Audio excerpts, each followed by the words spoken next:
Alloh taolo Qur'onda marhamat qiladi. Astagfirullah. Allohu valiyullazina amanu yukhrijuhum minaz-zulumati ilan-nur. Alloh mu'minlarning do'sti, valisi.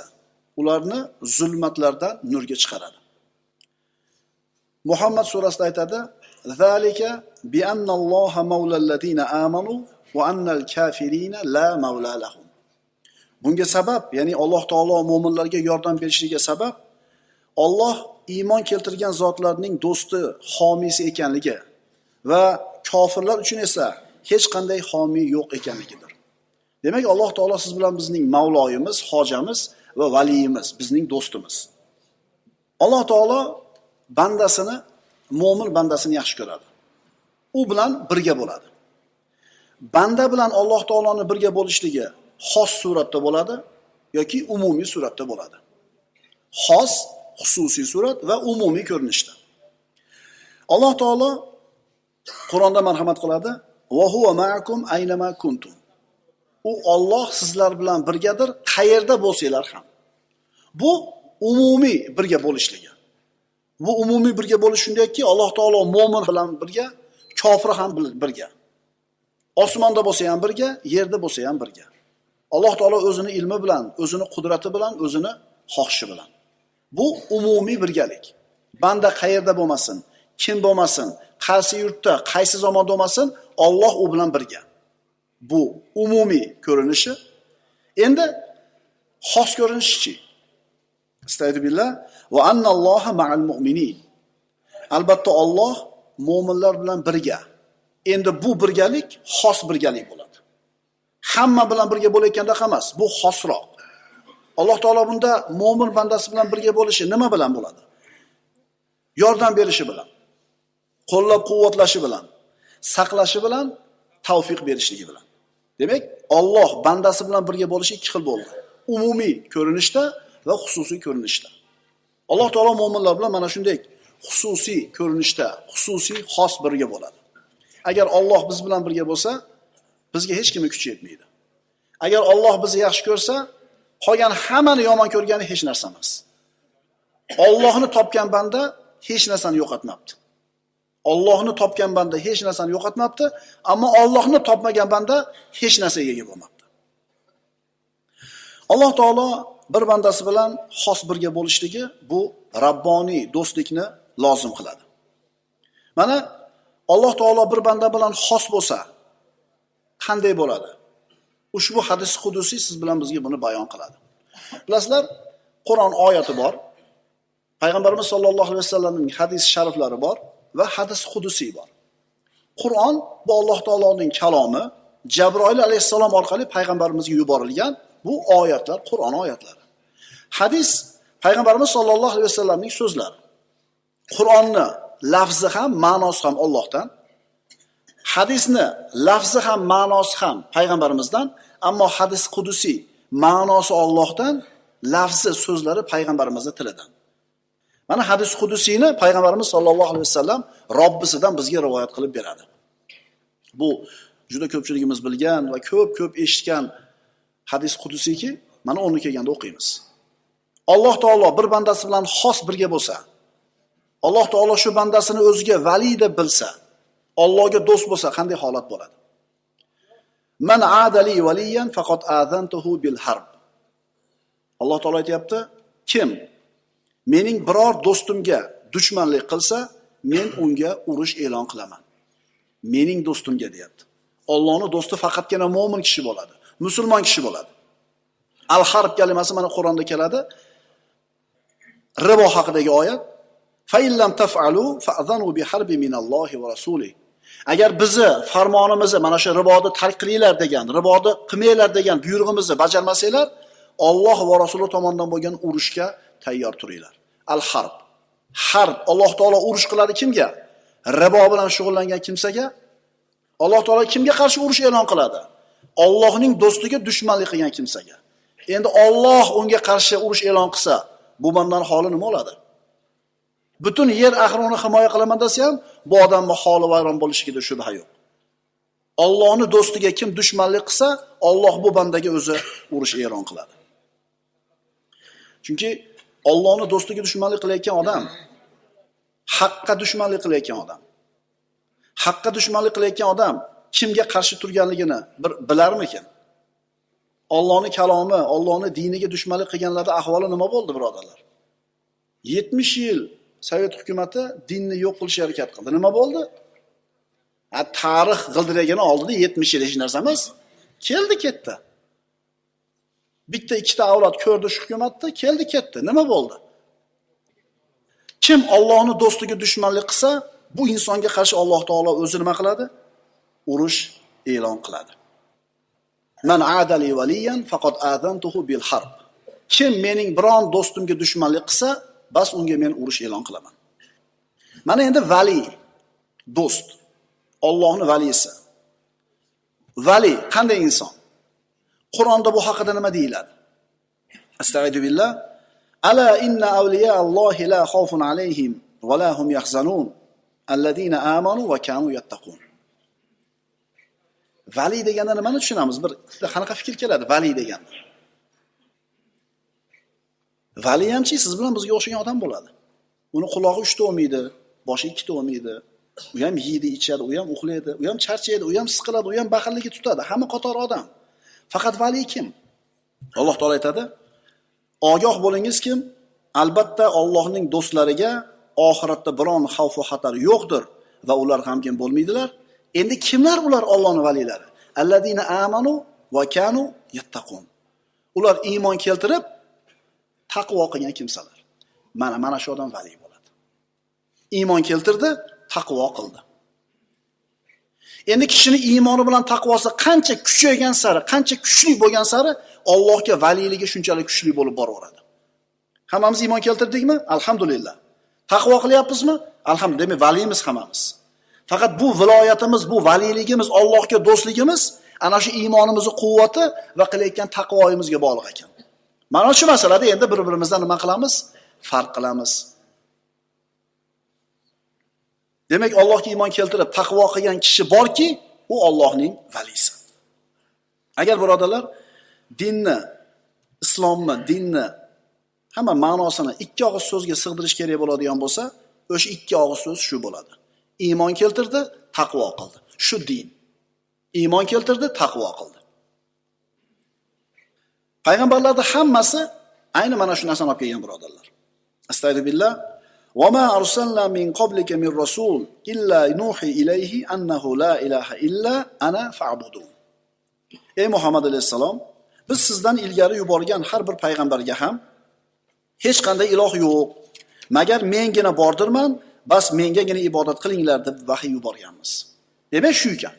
Vali shu ekan, iymon keltirgan va taqvo qilgan odam. Ulamolar aytishadi, nihayatul ilmi at-tauhid, nihayatul amali at-taqvo. Ilmni eng oxirgi nuqtasi, cho'qqisi bu tavhid.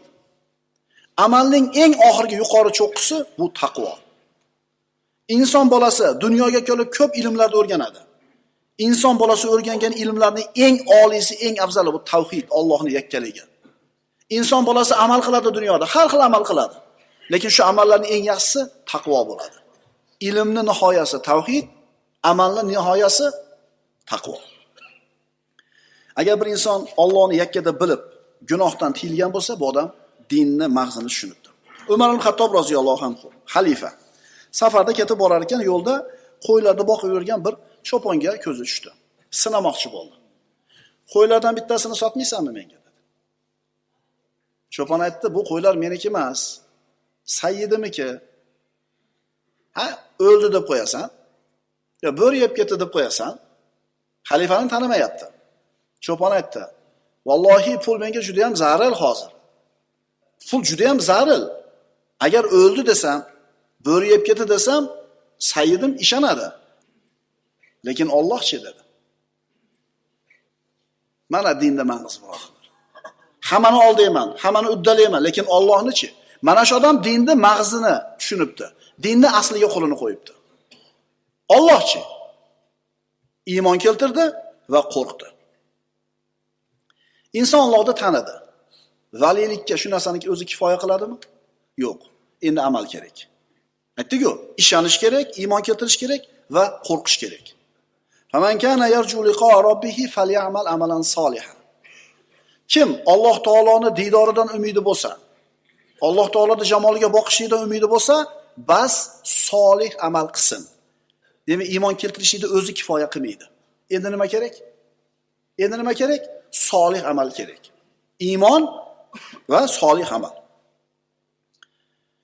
Ishonib qo'yishlikni o'zi, Alloh taologa iymon keltirib qo'yishlikni o'zi amalsiz. Sizni valiylikka yetaylamaydi. Chunki birodarlar, iblis Allohni Rob ekanligini tan olgan.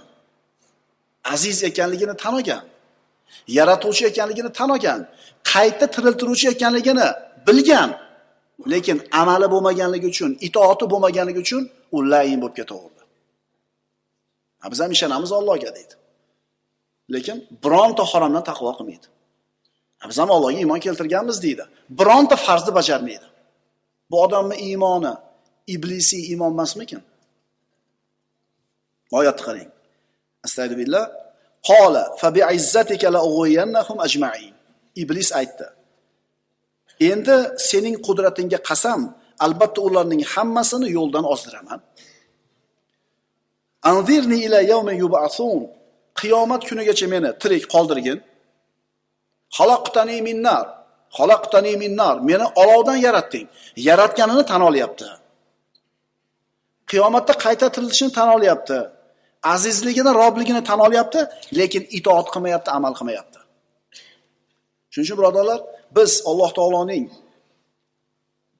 valiylaridan bo'lishimiz uchun bizda ikkita narsa bo'lishi kerak ekan. Iymon va taqvoli amal. Shunda biz vali bo'lishimiz mumkin. Ishonishlikni o'zi kifoya qilmaydi. Mana endi vali kimligini tushunib oldik. Demak, hammamiz vali bo'lishlikka imkoniyatimiz bor ekan. Iymon keltirdik, amal qildik, taqvo qilaylik. Endi siz bilan bizni insonni valilik manzilatiga olib boruvchi martabalar. Endi nima qilsak, valilar qatorida bo'lamiz. Hadis qudusini davom etkazamiz. Alloh taolo aytadi: "Va ma taqarraba ilayya 'abdi bi shay'in ahabba ilayya mimma iftaradtu alayh." Bandam uning zimmasiga farz qilganimdan boshqa men uchun sevimli bo'lgan biror narsa bilan menga suyukli bo'la olmaydi. Alloh taologa siz bilan bizni eng yaqin qiladigan amalni eng zo'ri bu farzlar. Undan keyin nafllar. Alloh taologa yaqin bo'lmoqchimisiz? Birinchi navbatda farzni bajaring. Farzni qilganda Allohga banda tezroq yaqinlashadi. Avvalambor farz, keyin orqasidan nafl. Shuning uchun Robbimiz aytayaptiki, banda menga eng yaqin bo'ladigan, men uchun eng sevimli bo'lgan amal u qilishi mumkin bo'lgan. Nima ekan? Farzlar ekan. Agar banda Allohning amrida mustaqim bo'lsa, salomat bo'ladi. Agar amallarni qoyim qilsa, saodatli bo'ladi. Yana qaytaramiz. Banda Allohning amrida mustaqim tursa, salomat bo'ladi.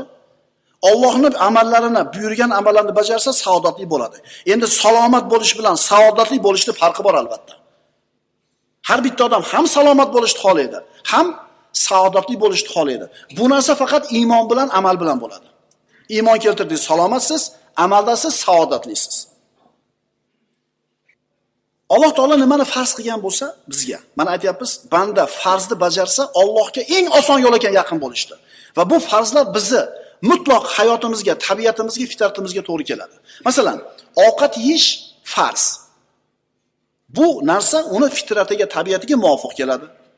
Havo olish farz, chunki havo olmasa o'lib qoladi. Havo olish ham uni fitratiga, tabiatiga to'g'ri keladi. Suv ichish ham shunaqa. Endi birodarlar, siz bilan biz qiladigan farz amallar ham xuddi suv, havo, ovqat bizga muvofiq kelgandek vujudimizga. Farzlar shunday muvofiq keladi. Hamma qila oladi. Hamma zamonda qila oladi. Shuning uchun farz. Agar kishi farzni nimaligini tushunsa, haromni nimaligini tushunsa, shunda din uni ozodligini, hurriyatini cheklaydigan to'siq emas, balki uni saodatini kafillaydigan sabab ekanligini tushunadi. Qaytaraman. Farzni nimaligini tushunsa, haromni nimaligini anglasa, din uni hurligini, ozodligini cheklaydigan to'siq emas, balki buni saodatini ta'minlaydigan sabab ekanligini tushunadi. Agar shuni tushungan bo'lsak, biz zo'r dindor ekanmiz. Dindan, ibodatdan uzoq yurgan aka-ukalarimizni qarasangiz, nimaga masjidga kirishdan o'zini tiyadi? Chunki mana ishni qila olmay qolaman deydi. Yo'q, u seni to'smaydi, aksincha seni saodatingga sabab bo'ladi. Birinchisi farz bo'ldi, Allohga vali bo'lishlik uchun qilishimiz kerak bo'lgan ish. Ikkinchisi nafl. Va ma yazalu abdi yataqarrabu ilayya bin nawafil hatta uhibba. Bandam nafl ibodatlarni bajarish bilan menga suyukli bo'ladi. Alloh taolo siz bilan bizni bandam deyapti. Nafl amalda Allohning bandasi qilar ekan, boshqalar emas. Allohning bandasi farzni bajaradi-da, o'shuning uchun naflni ham qiladi. Allohning bandasi naflni qiladi. Alloh taolo bilan qiladigan muomalamiz birodarlar aniq, ravshan. Chunki Alloh taolo nima qilsak rozi bo'ladi, nima qilsak norozi bo'ladi, buni o'zining kitobida bayon qilib qo'ygan. Ammo odamlar bilan qiladigan muomalamizda aniqlik, ravshanlik yo'q. Chunki bitta odam qiziqqon, bittasi og'ir bosiq, bittasi injiq, bittasi bag'ri keng, bittasi baxil, bittasi saxovatli. Ular bilan muomala qilayotganingizda muayyan andoza, shablon yo'q. Masalan, qiziqqon odam bilan muomala qilyapsiz, fe'li kelib qolgan paytda shart bilgan ishini qilib qo'yishi mumkin. Odamlar bilan qilayotgan muomalamizda aniq bir andoza bo'lmaydi. Doim hushyor turish kerak. Ammo Robbimiz bilan qiladigan muomala aniq. Chunki innalloha yuhibbul mutawakkilin. Alloh tavakkal qiladiganlarni yaxshi ko'radi. Innalloha yuhibbul muhsinin. Alloh yaxshilik qiluvchilarni yaxshi ko'radi. Va yuhibbul mutatahhirin. O'zini doim pok tutishni yaxshi ko'radiganlarni yaxshi ko'radi. Innalloha yuhibbut tawwabin. Alloh tavba qiluvchilarni yaxshi ko'radi. Alloh bilan qiladigan muomalamiz birodarlar aniq, ravshan va o'zgarmaydi bu. Shunaqa bo'lsa Alloh yaxshi ko'raveradi. Ammo odamlarchi? Bu yerda juda ham bir nozik nuqta bor. Agar banda Alloh tomonga qarab bir qadam bossa, Alloh u tarafga qarab bir necha qadam bosadi. Banda Alloh taologa qaytay, bo'ldi endi tavba qilay degan fikrni kallasiga olib kelishligi bilan hali hech narsa qilmadi, qaranglar. Bo'ldi endi bugundan ichmayman dedi. Bo'ldi bugundan boshlab namozni boshlayman dedi. Shu fikr kallasiga kelishligi bilan Alloh taolo shu bandani qalbiga saodatni berib qo'yadi. Xotirjamlik berib qo'yadi, taskin berib qo'yadi. Shu etapdan o'tganmiz ko'pchiligimiz. Bo'ldi. Ertadan namozni boshlayman deganingizda bilasizmi qanaqa maza qilgansiz? Eslang-da. Bo'ldi. Sigaretni tashladim bugundan boshlab dedingiz. O'sha momentni eslang-da. Alloh taolo bandasini tavbasiga shuna bir mushtoq bo'lib turadi. Alloh taolo bandasini tavba qilishini shunaqa yaxshi ko'radi. Hali hech narsa qilmadi. Nima qildi faqat? Bo'ldi.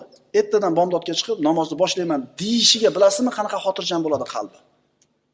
Demak, Alloh tomonidan ijobat, Alloh taolo tomonidan javob nima bo'lar ekan? Juda ham tez bo'lar ekan. Asarlarda keltiriladi. Law ya'lamul mu'riduna intizari lahum wa shawqi ila tarki ma'asihim lataqatta'at awsaluhum min hubbi wa lamatu shawqan ilay hadhihi iradati bil mu'ridin fa kayfa bil muqbilin. Asarlarda keltirilyapti, lekin eshiting qanaqa ajib. Agar deydi Alloh taolo, agar mendan yuz o'girganlar meni ularga bo'lgan intizorligimni, ma'siyatlarni tark qilishlariga bo'lgan shavqimni bilsa edi, ularning qalblari menga bo'lgan muhabbatdan uzilib ketgan bo'lar, hamda menga bo'lgan shavqlaridan vafot etgan bo'lardilar. Mendan yuz o'girayotganlarni menga qaytishligiga qanchalar mushtoqligimni, qanchalar shuni yaxshi ko'rishimni bilganida o'lib qolardi qalbi erib. Mendan yuz o'girganlarga bo'lgan irodam shunday. Endi menga iqbol qilayotganlarga nisbatan irodam qanday bo'lardi? Birodarlar, bizdan Alloh tomonga bir qadam bo'lsa, Robbimiz qalbimizga xotirjamlik beradi. Taskinni beradi. Banda Alloh tomonga bir qadam bossa, Allohning valilari qatorida bo'lishini xohlasa, farzni bajarsa, naflni bajarsa, Robbisi qanaqa xursand bo'ladi, bilasizmi? Payg'ambarimiz sollallohu alayhi vasallam Imom Muslimning sahihlarida ushbu hadisni keltiradilar. Lallohi ashaddu farahan bi tawbati abdihi hina yatub ilayhi min ahadikum kana ala rahilatihi bi ardi fulan. Alloh bir bandasi tavba qilganda shunaqa xursand bo'ladiki, qanday xursand bo'ladi? Rasululloh aytibdilar, sizlardan bir kishi safarga chiqdi. Tuyasining ustiga hamma ozuqasi, suvi, hamma tadorigini uylab olgan. Sahroda ketayotganda tuyasi qochib ketdi. Quvvida yeta olmadi. Hech narsa yo'q. Sahroda o'rtasida. Endi nimani kutish qoldi xolos? O'lishini. Haligi odam o'tirdi, uxlab qoldi. Uyg'onsa tuyasi ustida turibdi. Shart turib ushlaydi tuyani. Buni xursandchiligi qanaqa bo'ladi? Alloh bandasi tavba qilganda shu qadar xursand bo'ladiki, sizlardan biringizning minib turgan tuyasi cho'l yerda qo'lidan chiqib qochsa, taomi va ichimligi tuyasida bo'lsa, u kishi tuyasidan umidini uzib, daraxt soyasida yotganida qarasaki tuyasi oldida turgan bo'lsa, uning tizginidan ushlab qattiq xursand bo'lganidan shunaqa xursand bo'lib ketdiki, Allohim, sen mening bandamsan, men seni Robbingman deb o'radi.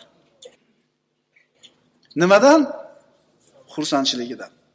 O'zi nima demoqchi edi? Allohim, sen meni Robbimsan, men seni bandangman demoqchi edi, lekin xursandchiligidan shu darajada bir to'lqinlanib ketganidan sen meni bandamsan, men seni Robbingman deb o'ryapti. Allohning xursand bo'lishligi, birodarlar, bundan ham ko'proq bo'ladi. Agar banda nima qilsa Alloh tomonga, o'zi kerakmi bandasini tavba qilishi Allohga? Allohga bir narsa kerakmi o'zi? Bu nimani belgisi? Alloh siz bilan bizni qanchalar yaxshi ko'rishligini belgisi. Mana shunday Robbimiz bor, birodarlar. Mana shunday Robbimizga biz vali bo'lishga intilishligimiz kerak bo'ladi. Agar Alloh bizni yaxshi ko'rsa, birodarlar, qolganlarni yomon ko'rganligini bizga parvosi yo'q.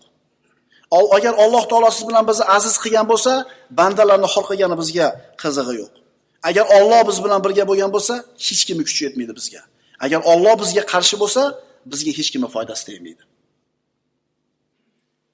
Xo'p, mana Alloh taoloning do'sti kim ekan? Iymon keltirgan, taqvo qilgan kishi ekan. Keyingi aytgan narsamiz, banda qanday qilsa Alloh taoloning valisiga aylanadi? Farzni bajarsa, naflni bajarsa. Xo'p, buni ham qildi deylik. Endi Alloh yaxshi ko'rdi shu bandasini. Vali qildi o'ziga. Endi buni qanday bilamiz? Vali bo'ldikmikin biz? Mana endi hadis qudusi davomini o'qiymiz.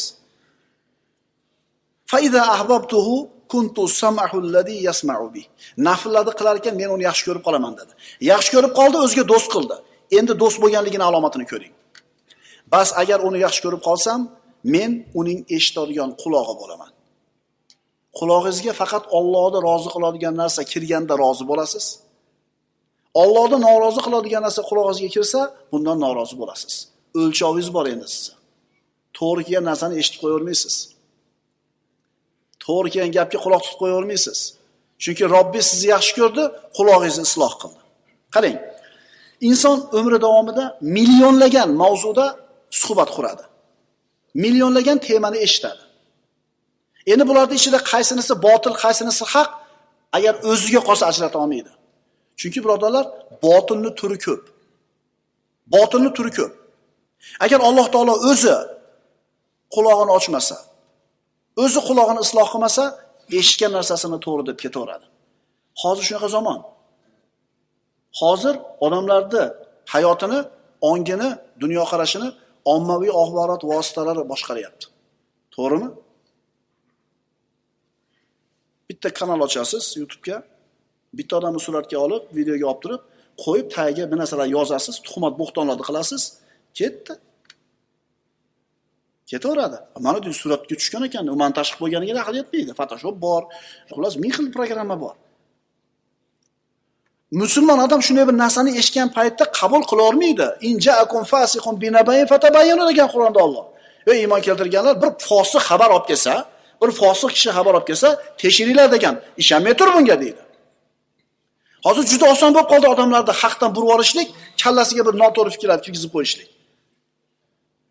Ammo Alloh o'ziga do'st tutgan valisini qulog'i bu narsalarni qabul qila olmaydi.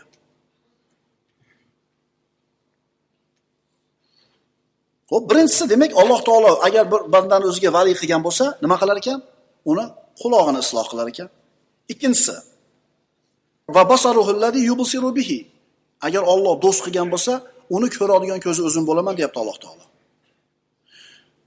Ko'zimiz ko'rib turgan narsalarda birodarlar, zohiri bor, botini bor. Tashqi ko'rinishi bor, orqasidagi haqiqati bor. Mo'min odam juda bir hashamatli baland imoratni ko'radi. Nohayotda bir katta pul sarflangan, lekin shu pulni sarflagan odam haromdan pul topgan. Giyohvand modda sotgan, tuhmat qilgan, bo'xton qilgan, riboga pul bergan. Bu imorat har qancha chiroyli bo'lmasin, bu mo'min bu uyda egasini hurmat qilmaydi, haqir ko'radi. Chunki uni ko'zida bu banda Allohning ko'zida haqir bo'lganligi uchun bu bandaning ko'zida ham haqir. Endi oddiyroq solingan uy, egasi haloldan pul topgan, halollik bilan tirikchilik qilgan. Bu odamni hurmat qiladi. Ko'zimiz ko'rgan narsaning orqasida birodarlar haqiqati bor. Alloh do'st qilgan bo'lsa sizni o'ziga, mana shu haqiqatni ko'radigan qilib qo'yadi. Demak, Alloh sizni o'ziga vali qilgan bo'lsa, eshitadigan quloqingiz Alloh bo'ladi. Ko'radigan ko'zingiz Alloh bo'ladi. Keyingisi va yadahu allati yabtishu biha. Ushlaydigan qo'li ham o'zim bo'laman deydi Alloh taolo. Alloh agar o'ziga vali qilsa, qo'limiz harom narsaga bormaydi. Tarozdan urmaydi. Biroda haq qolsa, olib borib beradi. 4-inchisi va rijlahu allati yamshi biha. Yuradigan oyog'i ham o'zim bo'laman deyapti. Gunoh ma'siyatga yurmaydi. Harom ishga yurmaydi. Chunki Allohning valisi. O'zimizdan istaylik. Ko'zimiz, quloqimiz, qo'limiz, oyog'imiz mana shunday turibdimi? Ha, shunday turibdi. Alhamdulillah. Endi nima bor bizga buni buyog'iga? Agar shunday bo'lsa, nima bor bizga? Va in sa'alani la utiyanna. Endi shu banda mendan so'rasa, albatta so'raganini beraman. Ya'ni duosi mustajob kishilardan. Duosi ijobat bo'ladigan kishilardan. Allohu valiyul ladina amanu. Alloh iymon keltirganlarning do'sti. Birodar, iymon keltirdik, taqvo qildik. Alhamdulillah. Farzni bajardik, naflni ado qildik. Alhamdulillah. Alloh taolo ko'radigan ko'zimiz, eshitadigan quloqimiz, ushlaydigan qo'limiz, bosadigan oyog'imiz bo'ldi. Alhamdulillah. Duo qilsin deyapti Alloh taolo. Ijobat qilaman. Duo qilgan paytimizda birodar, ijobat bo'lishigida shubhalanmaylik. Wala in ista'adani la'uidanna. Agar mendan panoh tilasa, albatta unga panoh beraman. Allohu valiyul ladina amanu. Alloh mo'minlarning valisidir. Buni ma'nosi nima? Alloh o'zini do'stlarini, valilarini qo'llaydi, nusrat beradi, himoya qiladi. Demak, al-vali Alloh taoloning mana shu ismi, al-vali ismi, al-mavlo ismi odam bolasi uchun, mo'min kishi uchun eng yaqin ismlardir. Abu Hurayra roziyallohu anhudan Rasululloh sallallohu alayhi vasallam Alloh taolo dedi: kim mening biror do'stimga dushmanlik qilsa, unga urush e'lon qilaman. Bandam uning zimmasiga farz qilganimdan boshqa men uchun sevimli bo'lgan biror narsa bilan menga suyukli bo'la olmaydi. Bandam nafl ibodatlarni bajarish bilan menga suyukli bo'lib boraveradi, hatto uni yaxshi ko'rib qolaman. Agar uni yaxshi ko'rib qolsam, uning eshitadigan qulog'i bo'laman, ko'radigan ko'zi bo'laman, tutadigan qo'li bo'laman, yuradigan oyog'i bo'laman. Agar mendan biror narsani so'rasa, albatta unga ato qilaman. Agar mendan biror narsadan panoh tilasa, albatta unga panoh beraman. Aqulu qawli hada va astaghfirulloh li va lakum.